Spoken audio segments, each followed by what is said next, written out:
believe we are there. It's still saying setting up, but we're probably live right now. Here we go. Okay.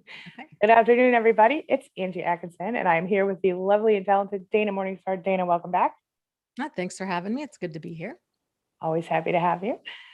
So before we get started, while we're waiting, let me just say hello just in case in the chat. While we're waiting for everyone to jump in, we'll just give you the quick rundown. And here we go. So we do this stream usually every Tuesday, approximately 12:30 Central Time. Totally my fault. We're late today. I apologize. We alternate channels. This week we're over here on my channel, Angie Atkinson, and next week we'll be over on Dana's channel, which is called Thrive After Abuse, right here on YouTube. You can also find Dana around the web at thriveafterabuse.com and Thrive After Abuse on all the different socials. What else do we need to say? Oh yeah, another thing, make sure you're subscribed to both channels and hit the bell notification to be notified by YouTube. But since YouTube's notifications are a little wonky sometimes, you might also want to hit our text lines. So you can text AngieLive, all one word, to 33222 and Dana Live, all one word, to 22999 so that we can text you a few minutes before we go live each time, whether we go live separately or together. Dana, anything I forgot? Nope, that's it. That's good. Oh, right on. All right. Hello, everybody. So what we thought we would talk about today is I did a little short the other day about, I think it was yesterday actually, about but they didn't hit me, because a lot of times, I personally stayed in an abusive relationship too long because I didn't get hit. Because in my own mind, I thought, well, he's not beating me, so it must not be abuse. And I think a lot of people felt the same way, stayed in marriages for decades when they shouldn't need to. So that's what we're talking about today. Dana, what are your thoughts? Yeah, absolutely. I think this is one of the biggest challenges with seeing abuse for what it is, because it's kind of, it tends to be a slow descent, right? So it's just kind of this series of boundary pushing behavior. Yeah. And a lot of it can be, if a person doesn't have kind of healthy boundaries, and I would say most people don't, because this stuff's not taught. Healthy boundaries are not taught. In fact, it's the opposite of what's taught. Society kind of teaches us, oh, you got to forgive and forget, and nobody's perfect, and this kind of stuff. So we tend to find ourselves glossing over things, thinking, okay, well, it wasn't that bad. It could always have been worse, or I've experienced worse, or this is somehow workable, these kinds of things. And so even with physical abuse, it's unless it matches our understanding of what physical abuse is, it's easy to minimize and justify. And So true. verbal and emotional. And I think that's part of, for me anyway, I know it's. Oh, sorry, I had a delay. Go. Oh, it's okay. I was just gonna say, and for verbal and emotional and psychological abuse, it's even trickier to spot. And so people do tend to stay for years or even decades confused as to what's going on. Is it, what's workable, what's deal breaker stuff? Is it their fault? Did they cause it? And how do they go about fixing it? So, yeah. What was the response from the short that you did? Yep, for sure. Oh, I got so many comments. A lot of people felt the same way. They didn't have, nobody told them it was abuse. They didn't know that they could, they knew they were miserable. But and the other side of this, let me just point this out too. Maybe I had a little connection issue for a minute, but I think the other side of it, and if you did just say this, please just tell me to stop, is we tend to want to fix ourselves because we assume that we are the problem. And a lot of times that's because of how we grew up, right? Or something. Sorry, I'm laughing at a comment Jack made in chat. Oh, anyway. Is it about my hair? He said it's wild, but he likes it. Yeah, it is. It's very humid out here today. This is the best we can do with spray gel. And I think it looks great. Actually, it's beautiful. But anyway, I even said right before we got, oh, your hair looks awesome, as soon as I saw her face. Just saying. Okay. All right, here we go. Where were we? Oh yeah. So go ahead. People responding to your short were saying, yeah, that really resonated with them.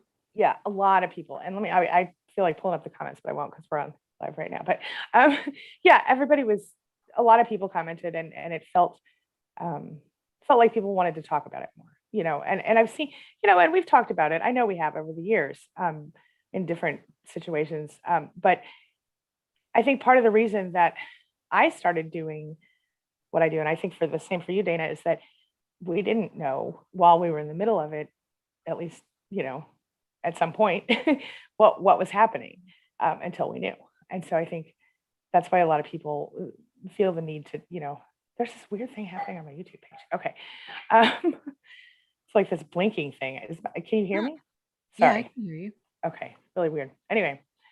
Yeah. So a lot of people had noted that they thought they were the problem. The narcissist told them they were the problem, so they believed it.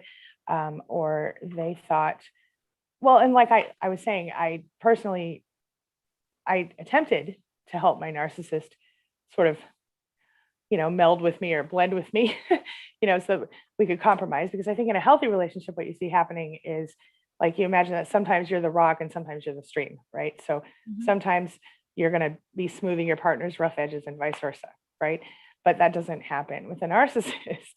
And so in my own case, when I was trying to help smooth the rough edges, as it were, I learned quickly that wouldn't happen. And so I needed to, file myself down to a flat surface. I'm going a little too far with that metaphor, but you get the point. I had to change myself to the point that it was an uncomfortable amount of change. So Yeah. yeah. Yeah, absolutely. And that's one of the most, I think, covert, most damaging parts of this is the result of that, of filing down all those edges, because all of those edges is what makes a person unique, right? Yes. It's what makes you you. And um, all those edges is sort of like, okay, well, I'm gonna just, file this part down in order to try to get along better, or in order to try to keep the peace. And because that's what relationships take work, right? Like that's Yeah. what we're all supposed to be doing. And so we're just kind of silencing these different parts of ourselves and rounding those edges. And then when we're out of that relationship, it's this feeling of, man, I feel like a shell of myself. Like I don't know who I am. And or maybe even the parts that I do know, I don't I don't like. And they're just left with no self-esteem and feeling like they ruined, that they weren't enough, that they Yes. somehow didn't try hard enough, or that they Yes. weren't enough to make this relationship work, when in reality it's no, you got tangled up with a deeply dysfunctional person who, more than likely all that kind of behavior, because it's not talked about and it's not taught, it totally went against your worldview of what a relationship was about. And so because of that, we just absorbed all of those messages of, oh, it's your fault. You didn't, it's everything wrong with you, that we absorbed that as truth. And so then we're carrying that around thinking, oh, no, I'm just, I'm unlovable, basically. Yeah. 100%. That's exactly what I did. And I know you probably, and a lot of other people have mentioned the same thing. Yeah. I see a comment here from, let's see. Sorry about the laughing, Jack. I didn't mean it in a bad way. um, he's like, they both have beautiful hair, even on bad hair days. Thank you. um, Narcissistic Abuse Healing Art Recovery says, sometimes they throw in so much word salad that it can get so confusing unless you really remember to keep it simplified to know what you're dealing with. Oh, and know what you're dealing with. Yeah. And that's really the truth. And I think that's, a lot of the gaslighting stuff. It's definitely, and the word salad, all that. Oh, by the way, I'll tell you that another day. Okay. So I'm going to stay on topic. Yeah, that's definitely the truth. The manipulation throws you completely off base. And I think that's why I sometimes advise people, when they start to recognize what they're going through, to like get a notebook or put it in their phone on Evernote or something, so they can write down what does happen, so they don't lose their minds. And it sounds funny, right? But yeah, it really helps, doesn't it? It does. I mean, that's the really damaging part of gaslighting, and that's why it's so damaging, is it rattles a person to the core, and it makes them question their reality. it makes them question themselves. Mhm. And it leads to that level of introspection of, is it them or is it me? Yeah. Like, am I being too sensitive? Am I just not go with the flow enough? Or is it them that has the problem? And man, and every time uh, if we're with a deeply dysfunctional person and there is that slow erosion. So if it's sort of like, okay, here's the issue. Mhm. Is it me or is it them? And if we keep accepting that it's us, we keep giving them more rope, right? Like True. we keep letting go of That's more of exactly who right. we are. And then Yeah. it's so, and especially, oh man, my heart just goes out. I just so remember being there where if you don't know about terms like gaslighting, or if Right. you've never been on the receiving end of it, it's so Mhm. hard to fathom how much it can really rattle you, where you Yes. just don't know what's up and what's down anymore. Your whole reality is just spun around. So true. Yeah.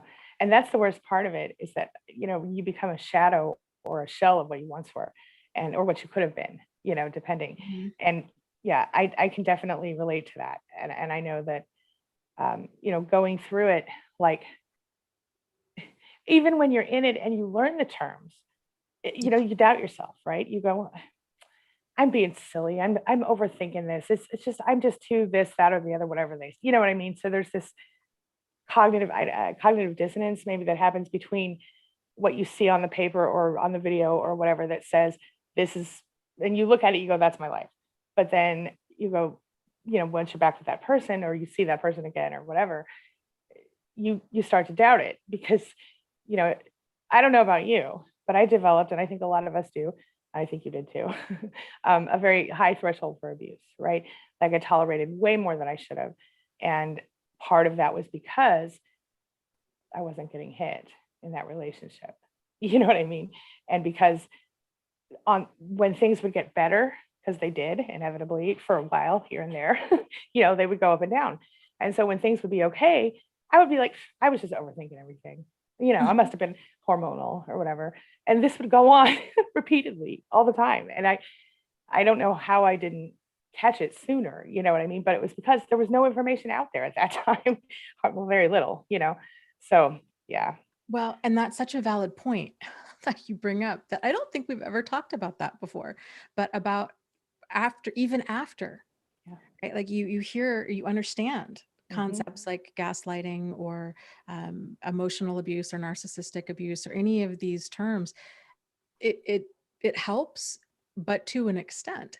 Yes. So it can even cause further cognitive dissonance of, is this real? Maybe I just have been watching too much of the stuff on YouTube, Right. right? Hmm. And then it doesn't help either if we have other people around us that are justifying the problem, right? Oh, no, you just think everyone's a narcissist. Not everybody's like Yep. your ex.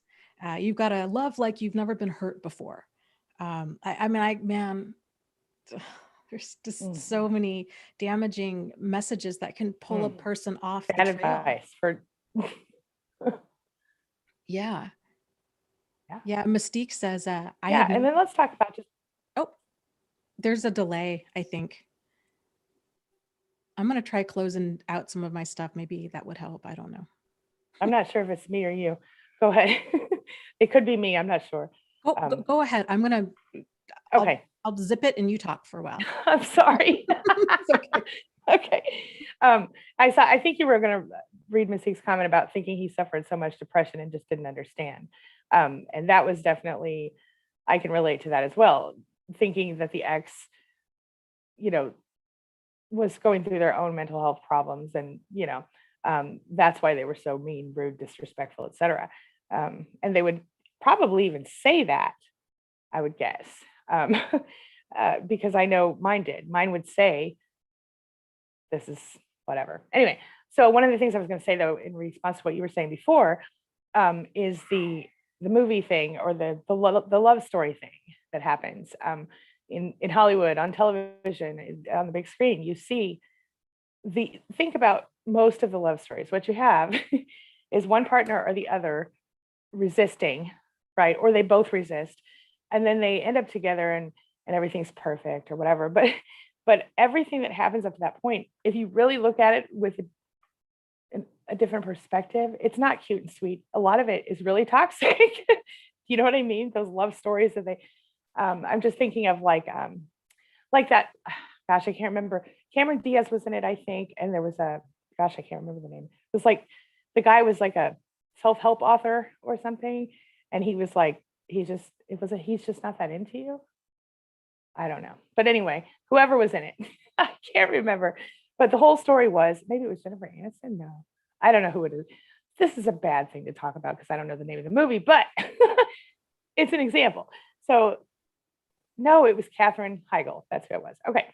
So guy meets girl. Girl's like the guy's producer or something. She hates him. He hates her. He thinks she's uppity. He thinks, she thinks he's a pig. Both things are true, kind of, and they basically hate, fall in love, you know, and that never works. I mean, I tried to hate myself, happy, skinny, healthy, lots of things, but none of those things work. It doesn't work.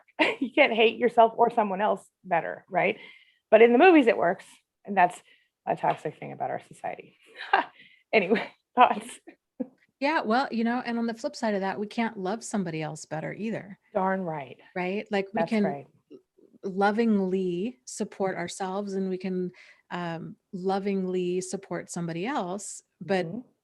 I just want to have a caveat there that it's only lovingly if it's couched within the context of healthy boundaries. Mm. So if boundaries are absent, and which I think is the situation for so many of us, it's this idea of I'll help you, I'll fix you, I'll carry you across the finish line, Mhm. kind of a thing.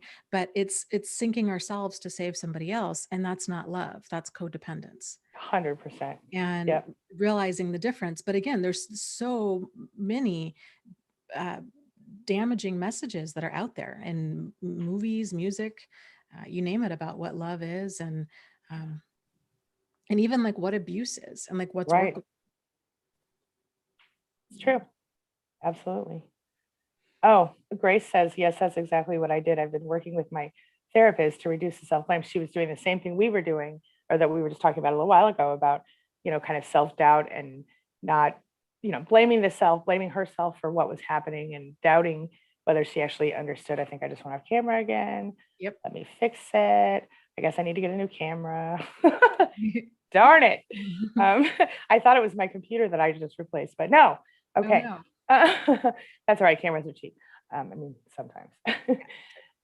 Anyway, yeah. So I can totally, I think a lot of us do that, Grace. I don't think you're on your own. Any thoughts on that, Dana? Yeah, and I will say to Grace and to other people out there, what I have experienced a lot of is that people, myself included, tend, after a narcissistically abusive relationship, are very quick to kind of connect everything, every problem they have moving forward in relationships.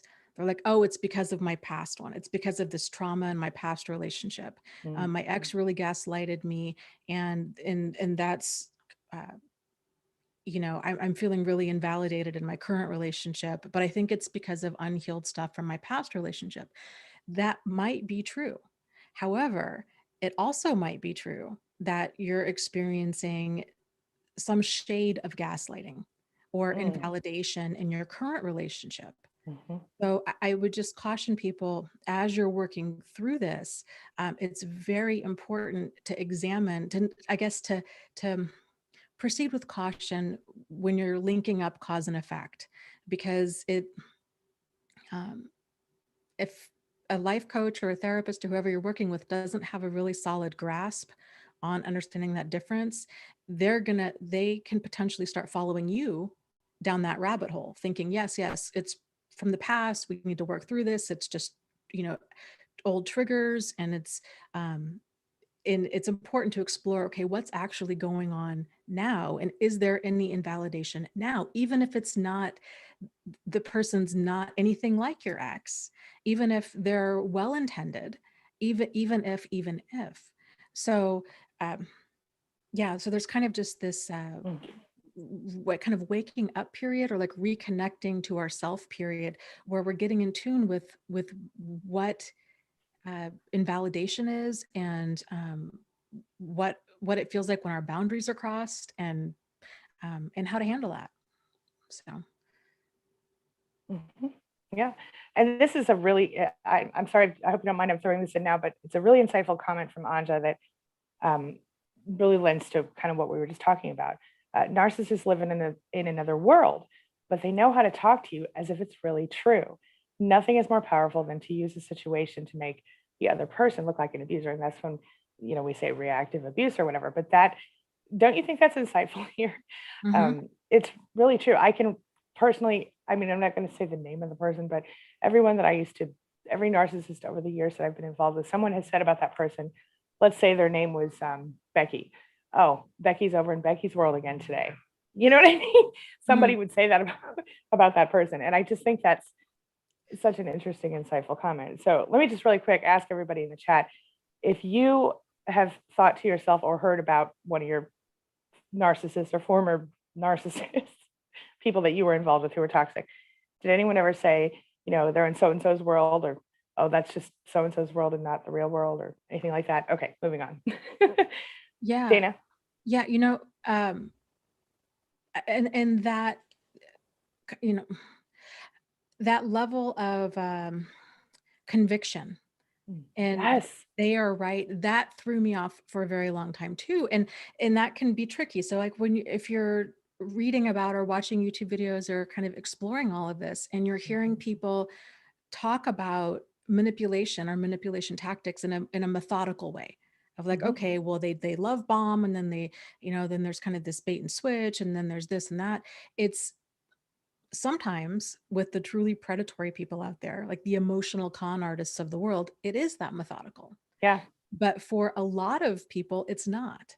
It's what you're seeing is that person's you're seeing that level of dysfunction in that person, that they're rewriting reality on the fly. And it's wild. I think probably the best example of seeing this kind of stuff is in different like true crime videos, when they Yes. catch, when they're doing the interrogation Hmm. in the police room, and they know the person's guilty, and the person's getting more and more defensive. Well, Yes. I can't believe you. I loved this person. I would never hurt them. And da, da, da, da, da. And they're going on and on. And then they shift to they start blaming the person. Yes. Right. Like Chris Hmm. Watts comes to mind. Mm. Mm. So yeah, so like that kind of stuff. And if you've never experienced something like that, that level of conviction in what they're saying can come across as truth, because most people feel like, man, I would be really passionate about this too if I was innocent of something, or if I really believed and Hmm. sincerely believed in something. Uh, but it just goes to show you that they're constantly rewriting reality to make it fit Yeah. their ego, their own Yeah. narrative. Can you hear me? Yeah. Sorry. Sorry. I think I went offline for a minute. No, I'm with you on that actually. And the conviction thing, I want to touch on that too. I've seen narcissists blatantly lie about facts and convince a whole room full of people of a fact. Mm, Like, for example, let's just say it's not pronounced rain, it's pronounced rain. Or whatever, mhm. something lame like that. Like, just to see if they could do it. And they're so serious about whatever it is, it's not even a valid or a worthy, not that there's such a thing as a worthy manipulation, but they get nothing out of it except making people believe something that's not true. You know what I mean? Mhm. Like, it's just, I don't know, that level of conviction is crazy. And of course they use it to manipulate you directly, but they'll do it just because they can sometimes, Yeah. just to see what happens. It's so weird. Well, it's that duper's delight. Exactly. And that's also kind of, again, with those police interrogation videos, uh, Hmm. you think to yourself, man, if you're guilty, you need to stop talking. Like, why is this person agreeing to do a lie detector test? Why are they, Hmm. agreeing to do all these interviews? And the answer is it's arrogance. Yes. They really think that they're so clever that they're just snowing everybody. Yeah. And they're not. The Mhm. true professionals can see that train coming down the track, and they're just letting them talk their way into a set of handcuffs. It's like, yeah, Yeah. just keep on talking because Yeah.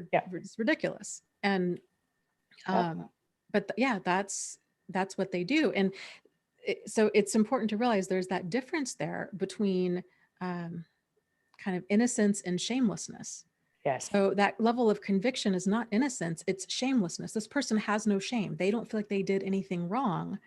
It's guiltlessness, it's shamelessness.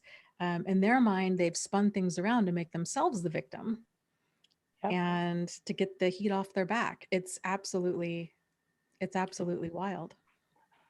Cannot disagree with that. Mhm. You got a comment for us?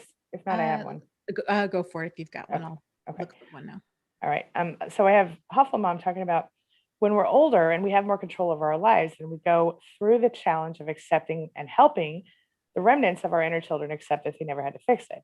As difficult as it was for me to accept that I wasn't to blame for what happened to me, when I did, it was like the weight of the world lifted off of my shoulders. It was very freeing. And then UNA adds, yeah, I write cathartic letters to myself. When I doubt myself, I can read them and I realize I really did go through all that.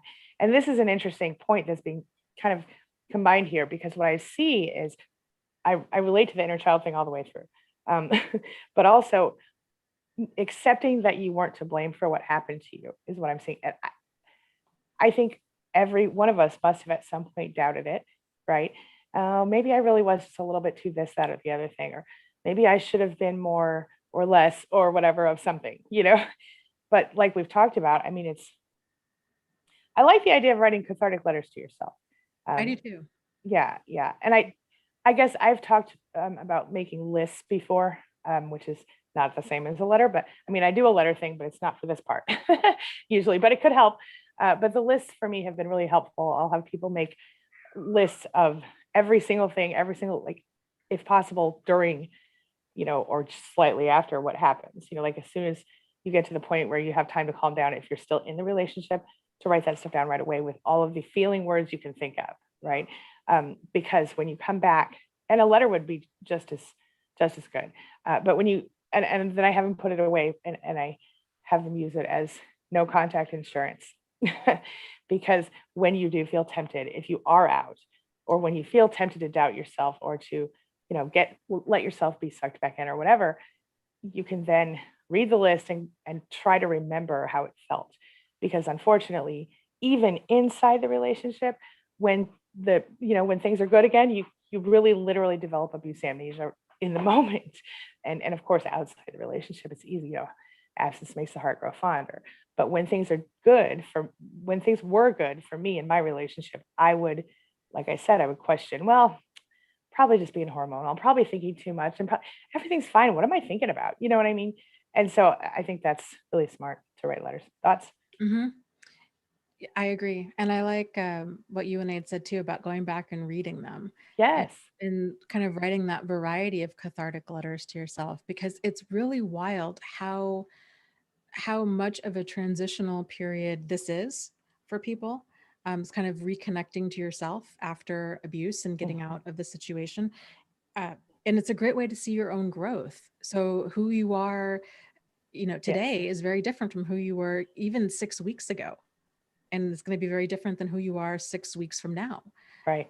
So kind of journaling all of this, it's really wild because you'll go back and be like, oh man, I cannot believe I ever struggled with this, or how did I ever get through that? Or you see the situation so much more Hmm. clearly.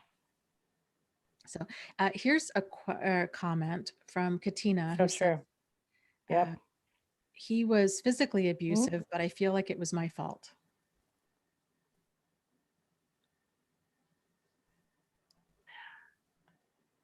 Okay. So literally, it's never your fault if you're physically abused. I mean, okay, let me maybe if you were beating them up first and they defended themselves and you're calling that abuse. But other than that, no. I personally don't think it's ever your fault. I literally, you know, civilized adults should never physically hurt another civilized adult or a child in that way. But in this case, I don't, am I wrong, Dana? Am I just Not at all. And yeah, that's the thing. And this is why it can be so confusing, because mm, abusive people rationalize. rationalize, and they're also boundaryless people. That's right. So they expect other people to respect their boundaries, but they don't give the same in return. And so what that looks like in motion is this concept of, it's the whole see what you made me do. Yes.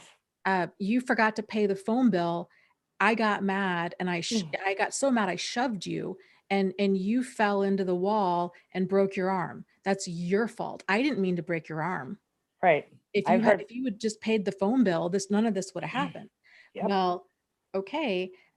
The thing is, a person can be frustrated or angry, but it's not okay for that to escalate to physical abuse. And physical abuse is touching another person without consent. Mm-hmm. And it's also causing intimidation. So punching holes in walls behind them, throwing things at them, um, causing anybody harm that's physical abuse. And there's never a justification for that. Right. And you didn't cause it, you didn't deserve it, and it didn't start with you. And unfortunately, it's not going to end with you either, because that's how that person handles their frustration and anger. And they see no problem with lashing out at another person.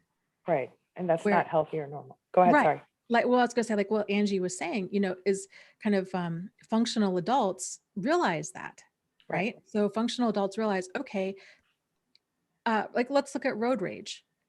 We've all experienced infuriating drivers. It can be infuriating that a person might do something that legitimately is making a steam come out of our ears, but it's not okay to then rear in their car or pull a gun on them or try to run them off the road. Right. So just because a person feels a certain way doesn't mean that it's somehow okay for them to act on those feelings. Right. And functional adults understand that. So right. And on a similar note, I've seen a lot of physical abusers be likely to, like we said, justify, but they'll, like you were talking about, look what you made me do. That one really triggered me a little bit. I don't know if you know that, but that was from my childhood. But that is, they say, that's when they'll claim mental illness sometimes. Well, I have this problem. I can't help it. You know what I mean? And that they can help it. And if they can't, they shouldn't be walking on the street, honestly. I'm sorry for saying that, but I think that's true. Well, and the reality is, if they can't help it, then it's important for other people to realize that if a person has some sort of personality disorder, mental illness, brain injury, cognitive impairment, whatever it might be, that causes them to be that reactive and dangerous, then that's not a safe relationship to be in. So it doesn't matter. And it's okay and it's healthy and it's reasonable to have boundaries around them. It doesn't matter if they're a sociopath or if they were in a bad car accident and then have a closed brain injury, or if they have Alzheimer's. It doesn't, or they have, I don't know, bipolar or schizophrenia. None of that matters. And I know that can sound really like lacking in compassion, but it's not. It's always appropriate to have healthy boundaries and to make your safety a priority. Boundaries aren't to punish the other person, they're to protect you. So. Right. That's right. I do not disagree. Do you have another comment for us, or I have one if you don't? Go for it. Okay. I have, two. Mystique says, I had no idea that what was happening. As I'm adding this in parentheses, I had no idea I was being abused. Whoa, that was lucky. I had a lid on that water bottle. And then he almost drove me nuts so many times. And I think that is something that we can all relate to, and we've talked about. I just wanted to bring that comment out. And then a rationalist, great name, said, my ex is a narcissist. She kidnapped my children during divorce proceedings and moved to another country. I have no choice but to move there now, but my family and friends are stopping me. That's horrible. And this is, I think, an extreme example, right, of what can happen. I'm sorry that's happening. I think when you're in a situation like that, I wonder, are there any legal options that you have to force her to keep them in the same country? I don't know. Dana, any thoughts on that?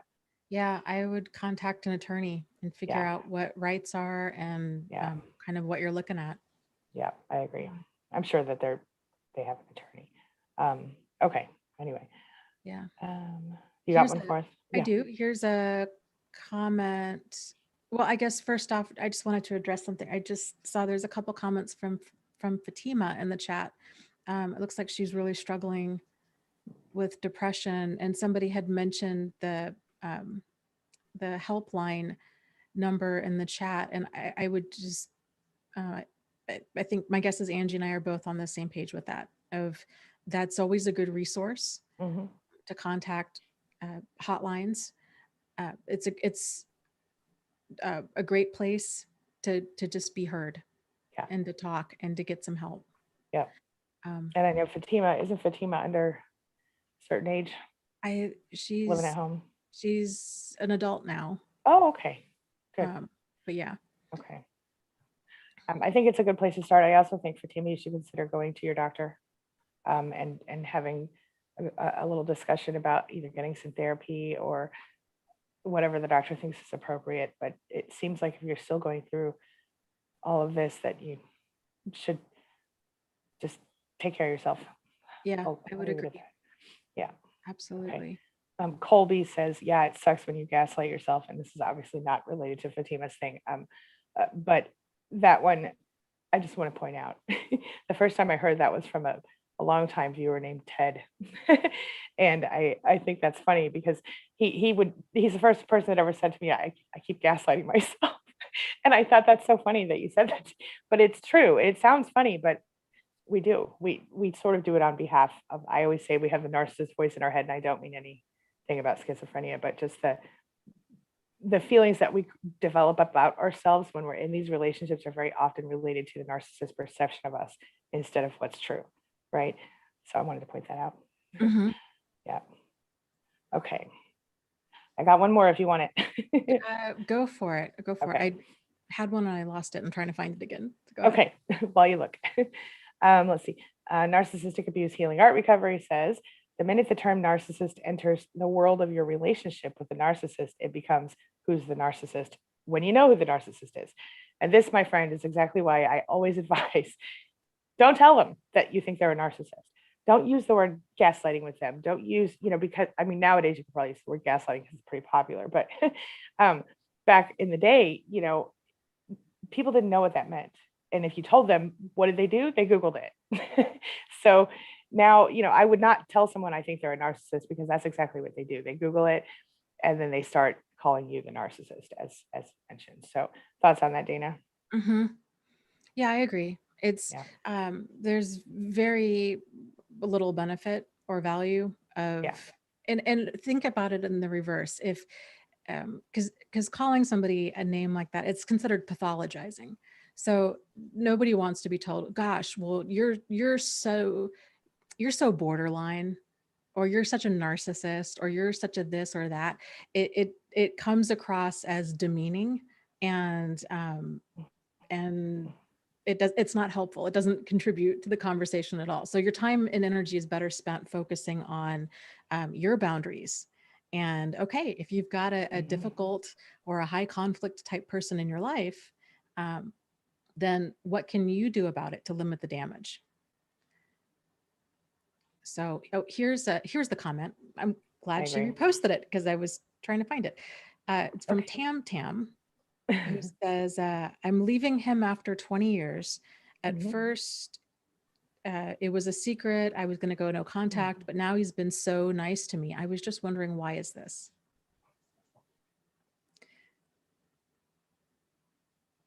Oh, can I start? Go for it. Me? Okay. Can you hear me? Yes. Okay. Sorry. I think I have a bad connection today. I'm so sorry. Okay. So the way that I see that is he's hoovering you. He knows you want to leave. And so now he's trying to, my ex-husband did the same thing. The minute they find out you're trying to leave and they don't want you to leave, they suddenly become perfect wife, perfect husband, whatever. And then, you are then, I literally, the night before I left my ex-husband, we slept hand in hand in bed. And it destroyed me to leave, but I knew I had to go, You know what I mean? It wasn't, I couldn't not, but I wanted to not go. And had I not already lined up a whole bunch of people to help me move my stuff, I probably wouldn't have gone. I mean, I know that's ridiculous, but it's true.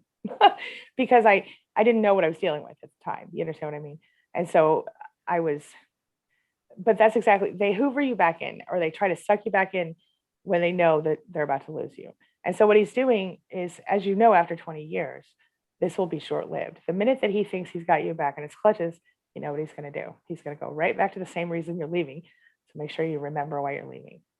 Mm-hmm. Yeah. Thoughts, Dana? Yeah, absolutely. That's what it is. And think about it this way. Pretty much all of us are like this to some degree. Whenever we're facing consequences that for our behavior that we don't want to face, let's say you're at work and your boss is like, you know what, I think we're done. I think we need to start looking for somebody else, right? If you really want to keep that job going, maybe you just need the paycheck.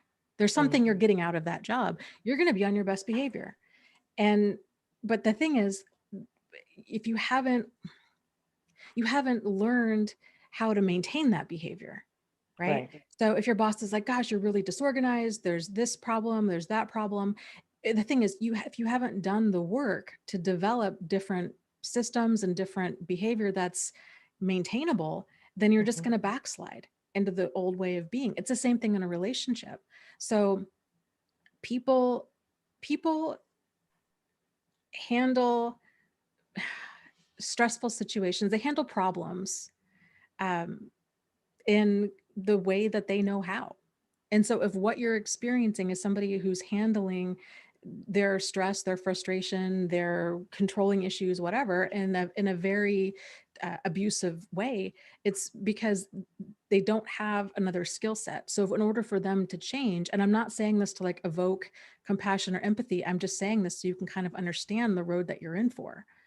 If you were to stay, it's them unlearning all of the maladaptive ways of being and then building up adaptive ways of being, and then being open to the process, because it's not just one type of behavior, it's across the board. And even if you think right now, oh, no, it's just this one thing, if they just stopped yelling at me, everything would be fine. I guarantee you that's not the case. So, because it's that boundary busting behavior takes multiple forms. Generally, when a person is verbally abusive, they're also emotionally abusive, and they're also psychologically abusive. If they're pushing boundaries in one way, they're probably pushing boundaries in a multitude of ways, or flat out crossing boundaries in a multitude of ways. And the challenge with abusive people, or people with abusive behavior, however you want to say it, is they are very defensive. And so when a person, again, we all experience this, okay? So if we're defensive about something and somebody's saying, hey, no, you really need to change this. This isn't working. I can't handle this anymore. If you feel even somewhat justified in that, or if you feel like you're being called out or whatever it is, there's going to be pushback, right? There's that defensiveness. And when that defensiveness is present, then you lock horns again, right? So they're no longer hearing you because they're defensive. They're defending themselves, and you're trying to reach a solution, but they're trying to defend themselves. And so then you're at this stalemate. And so it's a long uphill process with these kinds of things. So I just want to say, if you are even remotely entertaining that idea, and Angie's right, you've been through this. This is not your first rodeo. You've been doing this for probably 20 years, right? Get clear on what kind of changes that you need to see and in what time frame. So then you know, okay, this is part of the cycle of they treat me poorly, and then they say whatever they need to in order to pull me back in, and then I stay, and then it keeps happening. So getting clear with yourself of, okay, when is enough, and when are you going to do something different and kind of hop off this roller coaster? So, yeah. Right.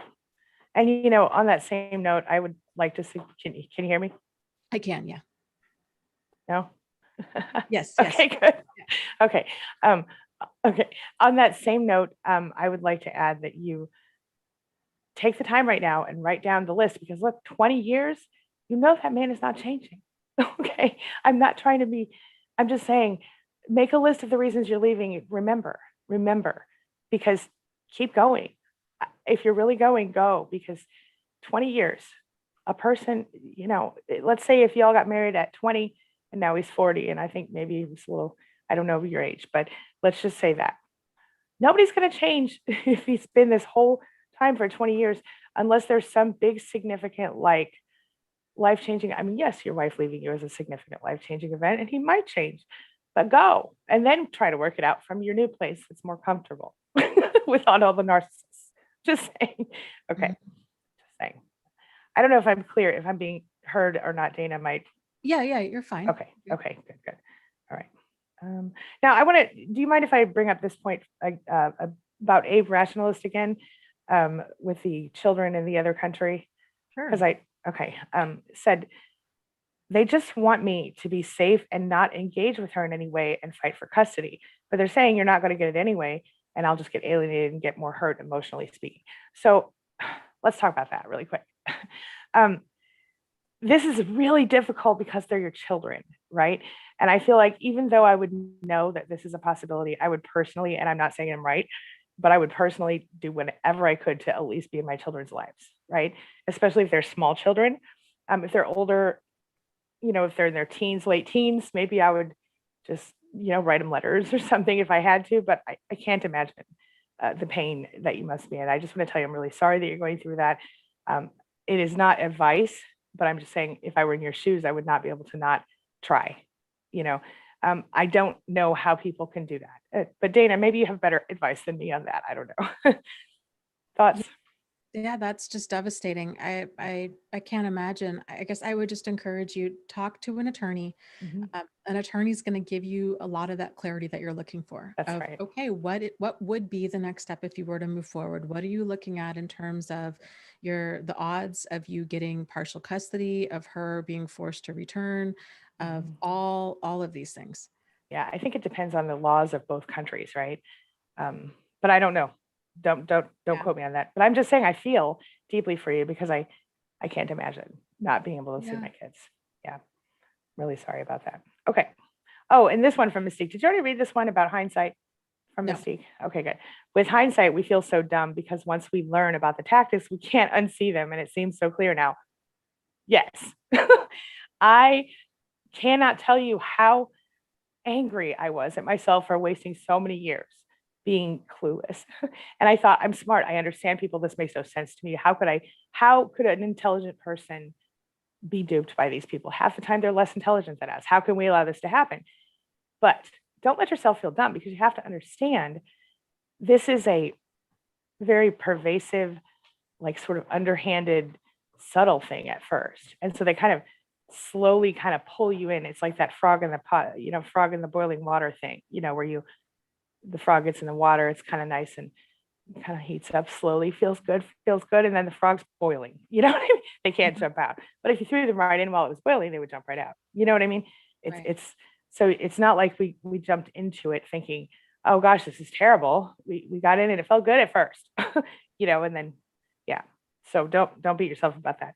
Dana, thoughts or anything you want to? Yeah, that's the challenge with hindsight, is it's always 2020. And right. It's kind of that old saying of all any of us can do is the best we can with the information that we have at the time. And when we know different, we can do different. That's right. And that can be so difficult to give ourselves that compassion and grace for not knowing different at the time. Yes. But the reality is, we didn't. And nobody goes through life doing everything perfectly. So everybody makes mistakes. Everybody gets, caught up in things that they wouldn't have otherwise had they known different. It's sort of like, I think about it this way in terms of online scams. If you guys remember when the internet, like when Craigslist kind of first hit the scene, and for a while it was legit. People were posting stuff for sale, posting rooms for rent. It was, 10, 15 years ago, it was kind of the place to go for finding stuff. And then the scammers caught on. And then people were getting scammed right and left. So and then it got to the point where more and more information began coming out about it. People saying, okay, don't give people money. If people saying that they'll send you a car, that they're overseas and that they're in the military, they want to send you a deposit on your property or whatever, don't. It's 100%, it's a scam. And so people began catching on, and now it's so obvious, right? Like nobody's really getting, or very few people, I think, are getting caught up with that kind of stuff these days, because there's been so much information about it. And it can be so hard to look back and be like, I cannot even believe Right. that, that it was just ever a struggle. I mean, it was crazy how many Nigerian princes there were, Yeah. Well, in our area, it was military. So Oh, that's new now. Yeah. I mean, where I live, I've seen it recently. Yeah, yeah, go ahead. we had somebody. Oh, it was my former tenants. So my ex-husband was military. So that was the hard thing, is because a lot of this was kind of believable. Like, well, somebody could be being deployed, or their car could actually be here, or, they could need to have a deposit on something. And so and we lived in a military community, so it wasn't that out of the ordinary. But people were getting scammed right and left.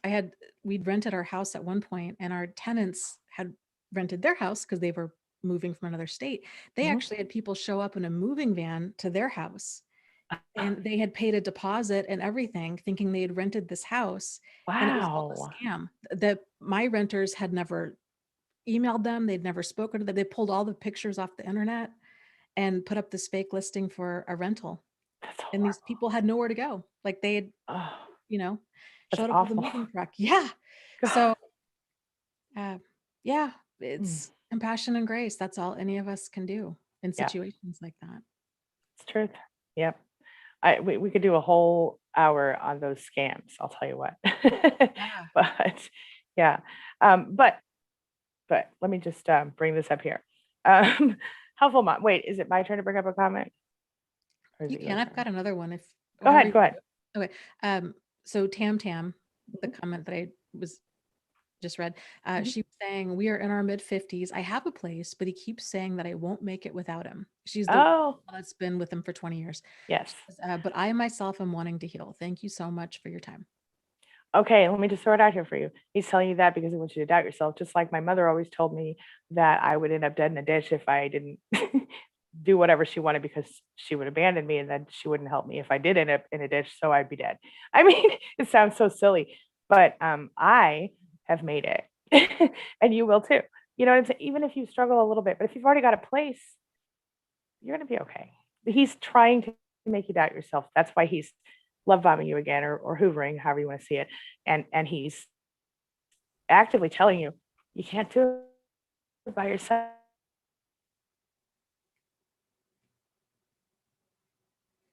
Yep. And I'm not sure. Freedom and There you the ability to breathe without getting yelled at. Sorry. are. Mhm. Go ahead. I think I was Yeah. Yeah. cutting out. Our connections jinky again. Um, I was just going to say, Tam, that statement in and of itself, of telling another person, you won't make it without me, that in and of itself is abusive. So he hasn't changed, right there.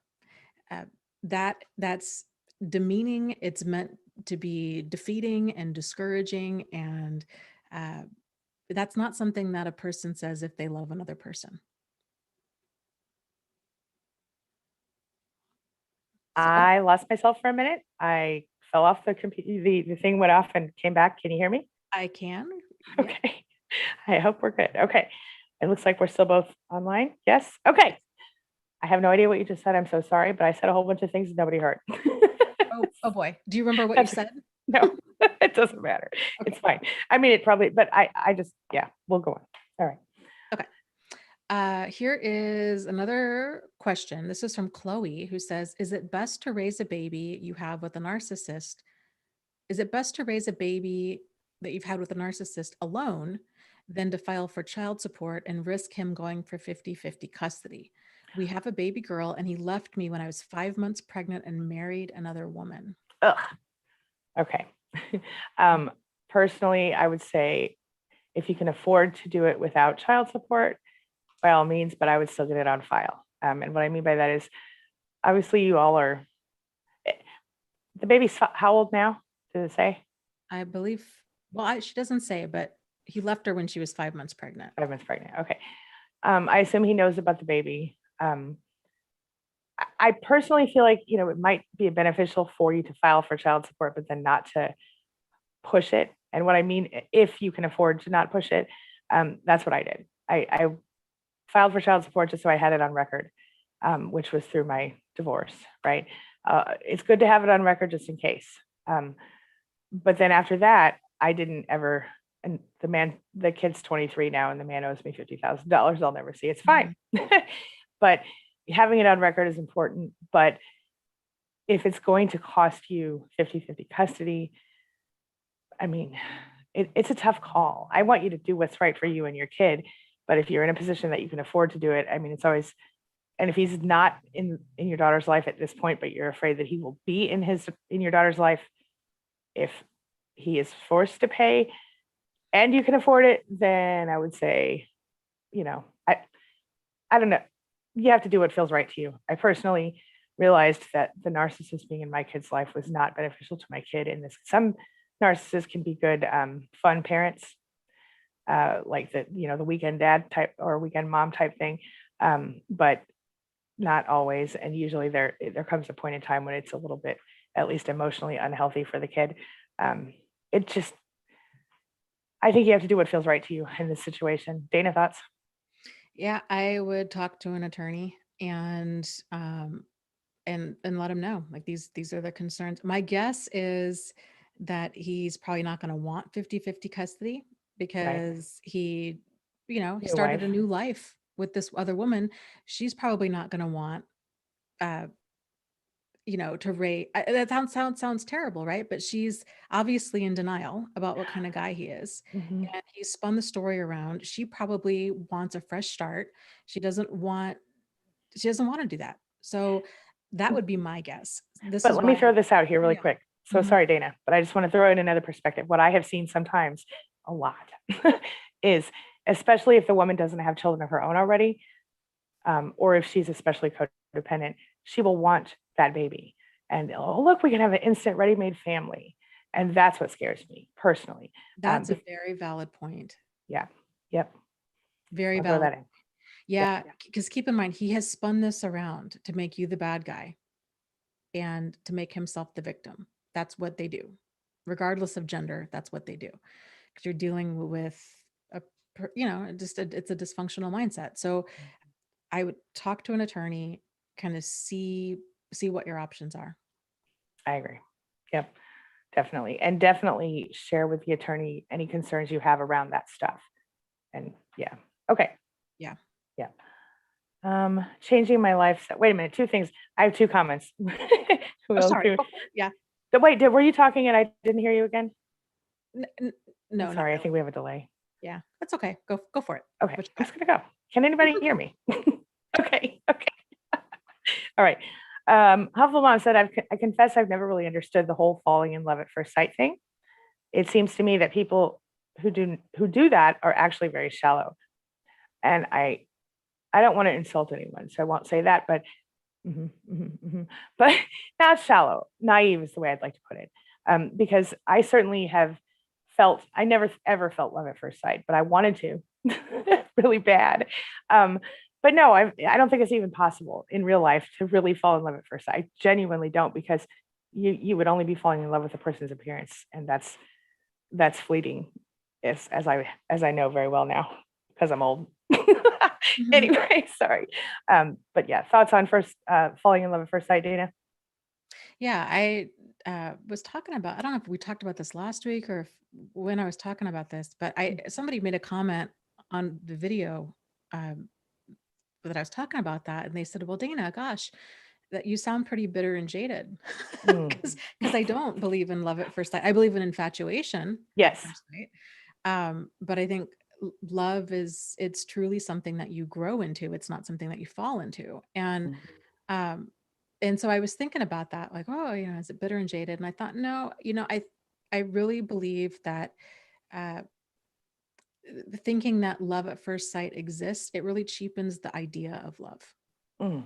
Because like you Yes. said, you're falling in love with how that person looks, or maybe some sort of, let's say I don't know, you're volunteering and you're like, oh, this person has a great heart. Even if it's some sort of character trait about them, the reality is you still don't know them. That's right. And it's falling in love with the fantasy of who we think they are.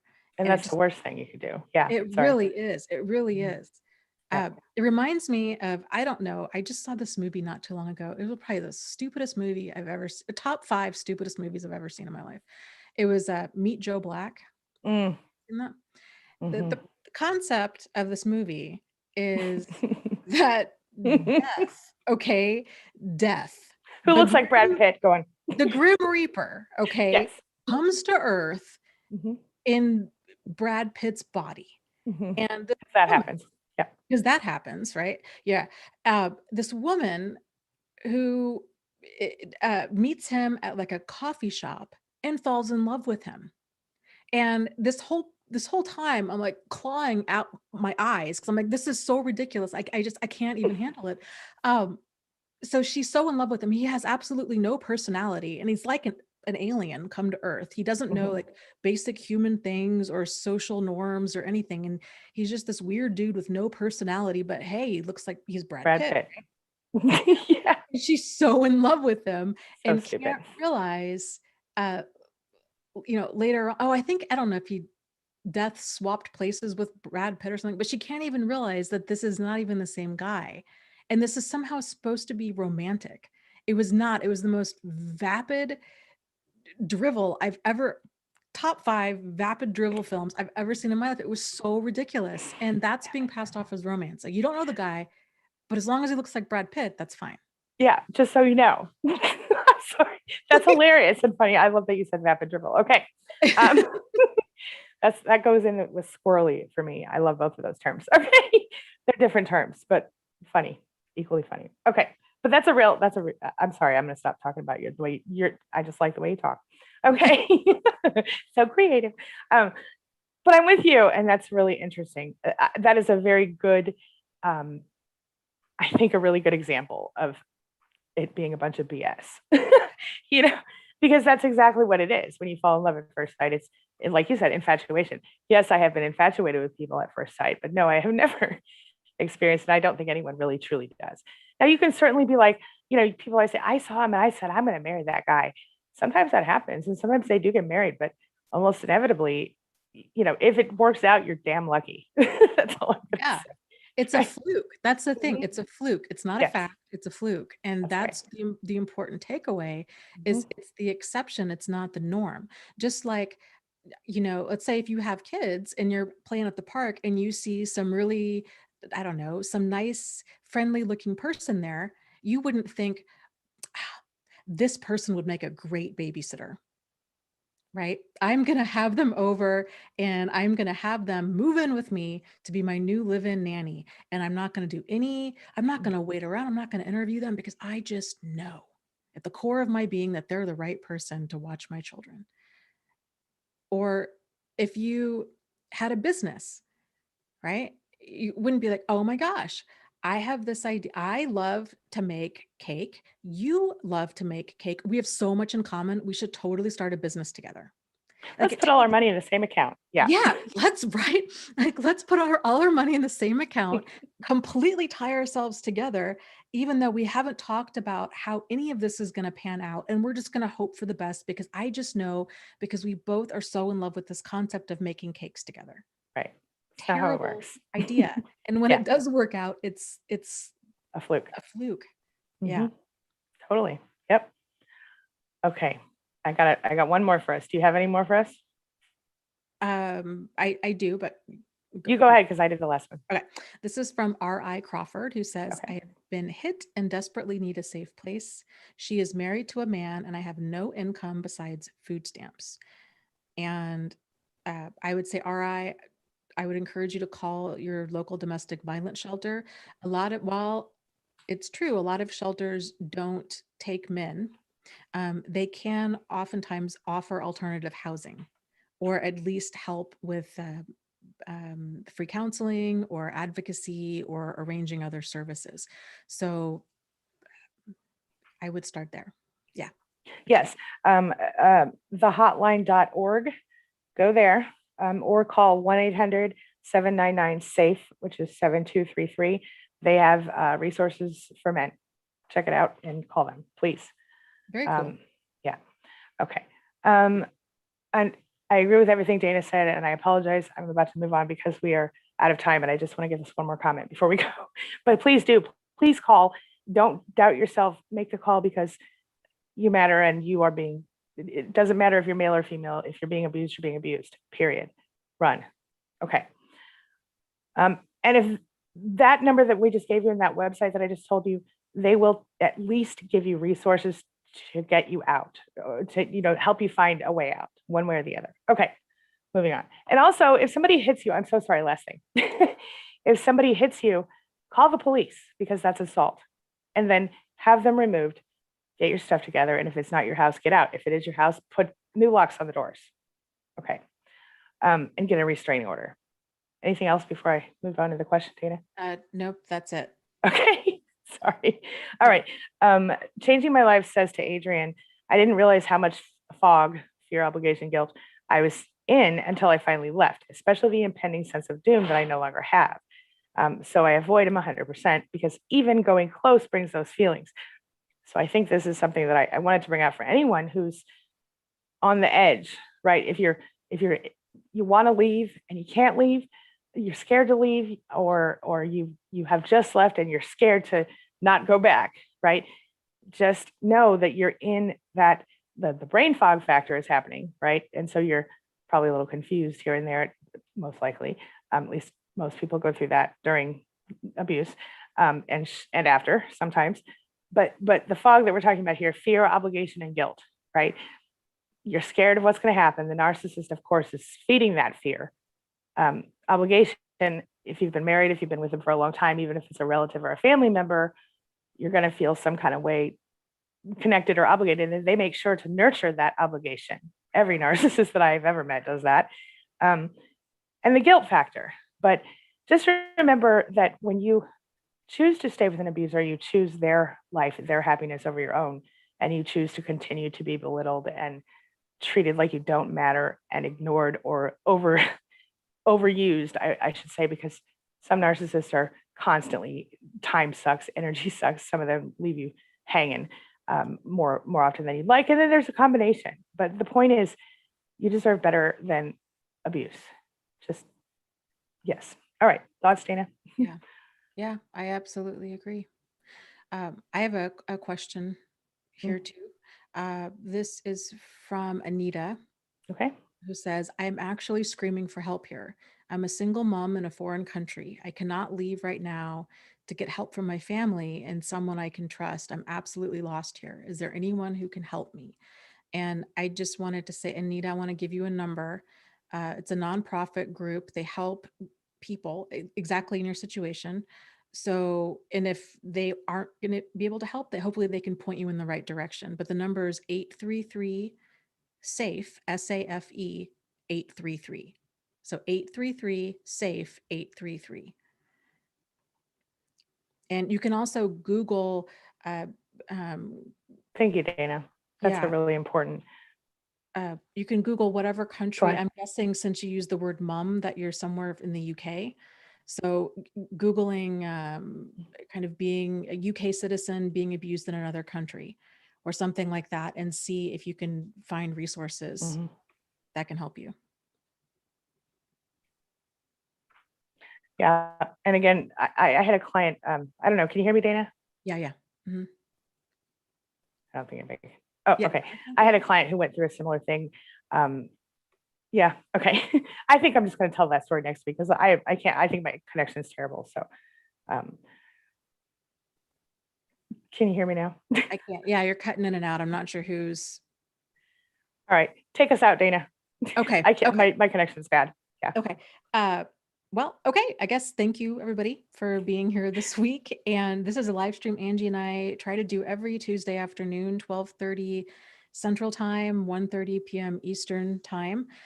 If you would like to be notified when we go live, you can sign up for our text alerts. Well, you can subscribe to both of our channels. So Angie Atkinson, and then my channel's Thrive After Abuse. We alternate channels. And to subscribe to our text alerts, type or text the words AngieLive, all one word, to the number 33222, and or Dana Live, all one word, to the number 22999. And with that said, we'll, I guess, see you next week. Thanks, everybody. Sorry, Dana. I don't know what's going on with my connection. I'll fix it. That's okay. All right. Thank you. Talk I'll to you see soon. you later.